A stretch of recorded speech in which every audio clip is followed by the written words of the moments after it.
السلام علیکم ورحمۃ اللہ وبرکاتہ۔ کسی بہن کا سوال موصول ہوا ہے، انہوں نے ساتھ میں ایک ویڈیو بھی بھیجی ہے جس میں قرآن کریم کی تلاوت ہے اور اس کے ساتھ کچھ تصویریں ہیں۔ تو ان کا سوال یہ ہے کہ اس طرح کی ویڈیوز بنانا جس کے پیچھے انسانی اور شیطان کی تصاویر لگائی گئی ہوں، کیا یہ درست ہے؟ اور اسی طرح عام جاندار کی تصاویر کے حوالے سے بھی انہوں نے وضاحت طلب کی ہے۔ وعلیکم السلام ورحمۃ اللہ وبرکاتہ۔ قرآن کریم کی آیات اور صورتیں اگر اس کی ویڈیو بنانے کی ضرورت پیش آئے تو اس میں ظاہر ہے قرآن کریم کی آیات بھی ویڈیو ایڈیٹر جو ہے وہ ساتھ لکھتا ہے، وہ آیات بھی ساتھ ساتھ آتی جاتی ہیں جو قاری صاحب پڑھ رہے ہوتے ہیں۔ اب آیات میں ظاہر ہے شیطان کا تذکرہ بھی ہے، انسان کا تذکرہ بھی ہے، مرد کا ذکر بھی ہے، عورت کا ذکر بھی ہے، خنزیر کا ذکر بھی ہے، اسی طرح اور کئی ایسی چیزوں کا ذکر ہے۔ تو بعض ایڈیٹنگ کرنے والے وہ اس طرح کی تصاویر جو ہیں وہ بھی ساتھ میں نتھی کر دیتے ہیں،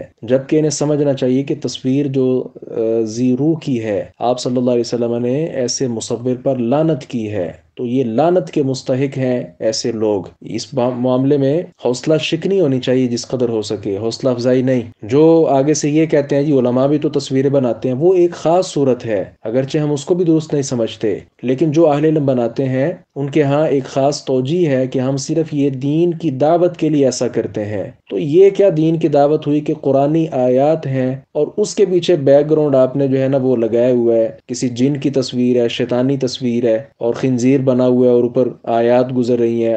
آیات میں ظاہر ہے یہ آیات براہ راست اللہ رب العزت کا کلام بھی ہے، پھر اس میں اللہ کا نام بھی آ رہا ہوتا ہے، لفظ اللہ لکھا ہوا ہے اور اس کی بیک پہ خنزیر بنا ہوا ہے۔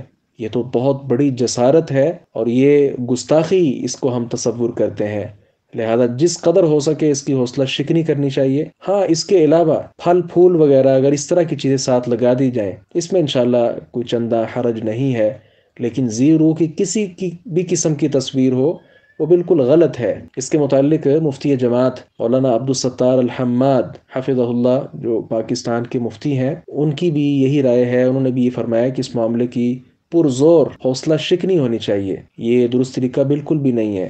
السلام علیکم ورحمۃ اللہ وبرکاتہ۔